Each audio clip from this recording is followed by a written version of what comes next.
Pandemi COVID-19 memukul sektor penerbangan tanah air dan internasional. Sudah lebih dari 6 bulan, bisnis aviasi pun terpuruk. Berbagai upaya pun dilakukan agar tetap bisa bertahan di tanah air. Yang terbaru, pemerintah memberikan insentif melalui pembebasan tarif pelayanan jasa penumpang pesawat udara.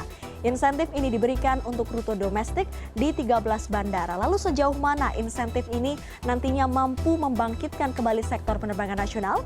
Untuk membahasnya lebih lanjut, kita sudah bersama pengamat penerbangan Alvin Lee yang terhubung melalui sambungan Zoom. Halo, selamat malam Pak Alvin. Selamat malam Mbak Dia. Pak Alvin, ini pandemi COVID-19 benar-benar ya memukul industri penerbangan. Hampir seluruh maskapai penerbangan berdarah-darah lah ya menghadapi pandemi. Di dalam negeri bahkan pemerintah menggaungkan wisata dalam negeri dan memberikan stimulus pelayanan jasa penerbangan di 13 bandara agar harga tiket pesawat bisa lebih murah. Apakah langkah ini cukup signifikan hasilnya untuk bisa membantu maskapai, Pak Alvin? Ya, yang pertama saya menyampaikan apresiasi bahwa pemerintah mulai mengucurkan stimulus yang sudah berbulan-bulan ini dibahas, tapi sekarang baru mulai terrealisir ya. Kemudian yang dikucurkan oleh pemerintah ini bukan hanya penghapusan PJP 2U yang ditanggung oleh pemerintah, tapi juga ada biaya-biaya lain, misalnya biaya sewa tempat parkir pesawat di bandara, biaya-biaya lain yang biasanya ini ditanggung oleh airline, termasuk juga biaya kalibrasi landasan pacu dan lain-lain, sehingga ini praktis akan menurunkan biaya operasi maskapai penerbangan. Nah, diharapkan dengan menurunnya biaya operasi ini, maskapai penerbangan dapat menurunkan harga tiket, dan dengan menurunnya harga tiket diharapkan juga menstimulir atau meningkatkan gairah pengguna jasa penerbangan untuk bepergian lagi menggunakan pesawat terbang. Tapi apakah ini efektif atau cukup menarik atau tidak, kita perlu lihat nanti pelaksanaannya. Sebab ketika seseorang itu bepergian dengan pesawat terbang, harga tiket itu hanya salah satu dari bahan pertimbangan, konsideran. Yang lain-lain yang misalnya cukup penting ini adalah jadwal penerbangan, rute jadwal penerbangan, kemudian juga kepentingan bepergian itu apa. Saya kira untuk saat ini yang masih mempunyai kepentingan bepergian naik pesawat terbang pada umumnya adalah untuk kepentingan dinas, kepentingan bisnis. Sedangkan untuk kepentingan wisata ini saya masih ragu-ragu apakah sudah cukup banyak. Jadi ketika ini diturunkan dan yang diberikan insentif ini 13 bandara ya, itu dengan bobot lebih untuk pariwisata, sedangkan untuk bisnis agak diabaikan. Karena menarik, dari 13 bandara ini ada 2 bandara besar yang tidak masuk, yaitu Bandara Juanda Surabaya dan Bandara Sultan Hasanuddin Makassar yang tidak dimasukkan dalam daftar insentif ini. Padahal 2 bandara ini cukup penting perannya melayani Indonesia Timur, bukan hanya wisata tapi juga perdagangan. Demikian, Mbak. Apa yang Anda lihat dari keputusan pemerintah Indonesia untuk kemudian memberikan ke-13 bandara? Tadi minus, tadi ada yang di Sulawesi Selatan, di Makassar, kemudian ada di Juanda. Padahal itu kan rute gemuk. Apa sebenarnya yang bisa Anda lihat dari kebijakan ini? Mengapa kemudian 2 bandara ini diputuskan untuk tidak memperoleh stimulus yang sama dengan bandara lain? Iya, saya belum memperoleh informasi dari teman-teman di Kementerian Perhubungan ya, karena ini kan bukan semata-mata dari Kementerian Perhubungan tapi juga menyangkut Kementerian Keuangan, Kementerian Pariwisata, lintas kementerian. Dan yang saya tahu semula insentif ini ditujukan hanya untuk bandara-bandara daerah tujuan wisata. Ini 13 pun sudah dikembangkan dari daftar semula yang lebih sedikit lagi. Nah, ini yang menarik adalah kenapa hanya untuk wisata, padahal saya yakin kalau ini saat ini dilakukan kajian bahwa kebutuhan untuk bepergian naik pesawat terbang ini wisata itu masih rankingnya masih bawah. Saat ini yang dibutuhkan adalah untuk bisnis, untuk dinasan. Ini yang saya agak-agak khawatir, pemerintah ini kelihatannya terlalu terobsesi dengan wisata dan agak mengabaikan aspek-aspek lain yang membutuhkan transportasi udara. Demikian. Kalau tadi wisata digenjot dengan dikasih stimulus supaya harga tiketnya lebih murah, ada 13 bandara yang diberikan privilege begitu untuk bisa harganya lebih murah.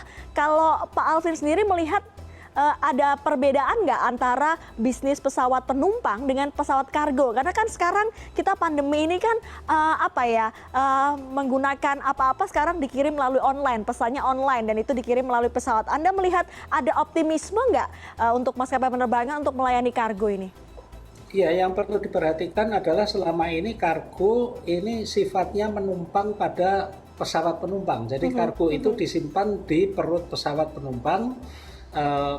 Tentunya pesawat penumpang ini memprioritaskan untuk bagasi yang dibawa oleh penumpang dan kalau masih ada sisa ruang baru dimanfaatkan untuk kargo. Saya juga sudah mengamati statistik ya pertumbuhan kargo domestik selama masa pandemi ini. Pertumbuhannya ya ada pertumbuhan lumayan lah daripada jumlah penumpang, tapi juga jumlah kargonya ini belum menjanjikan, belum bisa diandalkan. Demikian, Mbak. Belum bisa diandalkan, Pak ya, apalagi sekarang hanya sekitar 20% pesawat yang digunakan oleh maskapai untuk mengangkut penumpang pada masa pandemi.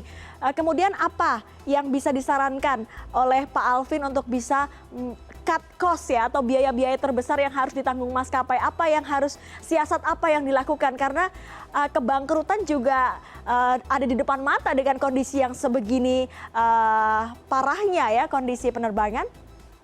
Iya benar, Mbak. Jadi maskapai penerbangan seluruh dunia ini sedang menghadapi sakratul maut. Tidak beda juga dengan maskapai penerbangan di Indonesia. Kalau tidak cepat-cepat ada tindakan pemerintah, tidak tertutup kemungkinan, bahkan kemungkinannya cukup besar tidak akan survive tahun ini. Jadi airlines di Indonesia kemungkinan tidak akan melihat matahari terbit pada tahun 2021. Nah, biaya-biaya ini yang disampaikan tadi PSC ya, PJP2U, kemudian biaya sewa parkir di bandara dan sebagainya ini tentunya agak membantu, tapi tidak kemudian signifikan itu tidak, karena juga bandaranya juga terbatas. Nah, salah satu yang menjadi kendala ini adalah sampai sekarang masih dibatasinya pesawat-pesawat itu hanya dibolehkan mengangkut maksimal 70% dari kapasitas.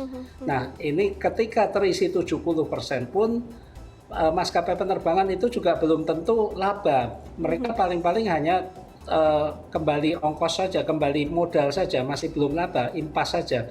Ini kita perlu mempertimbangkan kembali batasan maksimal 70% dari kapasitas, karena sudah ada kajian-kajian yang menunjukkan bahwa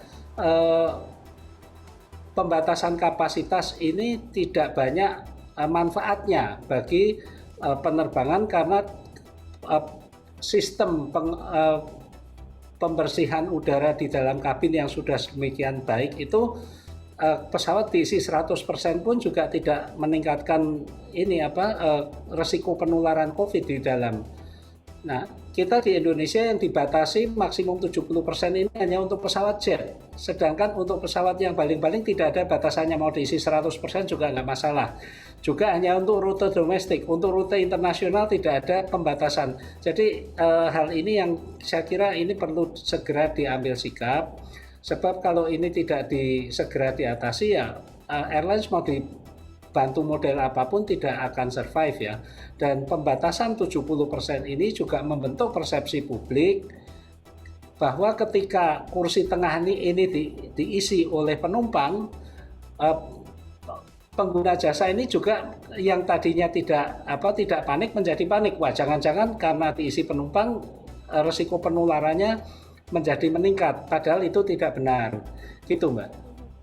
Pak Alvin, terakhir, ini kan kita tahu juga berbagai maskapai penerbangan di luar negeri, kita tahu misalnya Thai Airways begitu, mereka melakukan atau ada inovasi diferensiasi usaha, misalnya Thai Airways jualan gorengan misalnya, atau membuka restoran di dalam pesawat, kemudian juga pesawat yang rutenya cuma muter-muter saja begitu Pak, mereka terus harus berinovasi. Seperti itu misalnya diferensiasi usaha bisa membantu nggak secara signifikan menurut Pak Alvin?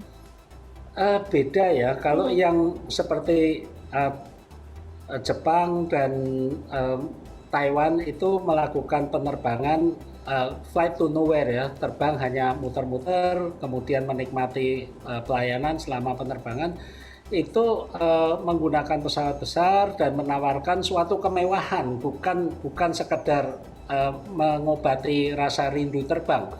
Dan di Indonesia sebenarnya tidak perlu melakukan itu karena rute-rute domestik ini cukup banyak ya, cukup banyak. Sedangkan negara-negara yang melakukan itu rute domestiknya tidak seperti Indonesia. Permasalahannya adalah mengatasi keengganan orang di Indonesia ini untuk terbang. Apa sih yang menjadi penghambat mental sehingga orang malas terbang? Antara lain adalah protokol kesehatan yang sangat ketat di bandara. Kita harus melampirkan surat uji COVID. Kemudian surat uji COVID itu selama kita masuk bandara sampai masuk pesawat itu diperiksa sedikitnya 3 kali. Belum lagi nanti selama penerbangan ini kan juga ada kekhawatiran. Saya kira lebih penting kita mengatasi kekhawatiran dan menyingkirkan hambatan-hambatan mental ini sehingga gairah untuk terbang lagi ini muncul.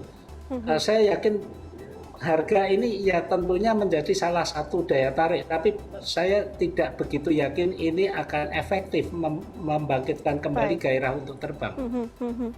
Terima kasih. Tentunya kita berharap supaya gairah untuk terbang kembali muncul, tapi juga dengan diiringi protokol kesehatan. Terima kasih Pak Alvin sudah bergabung bersama kami pada malam hari ini. Terima kasih, selamat malam.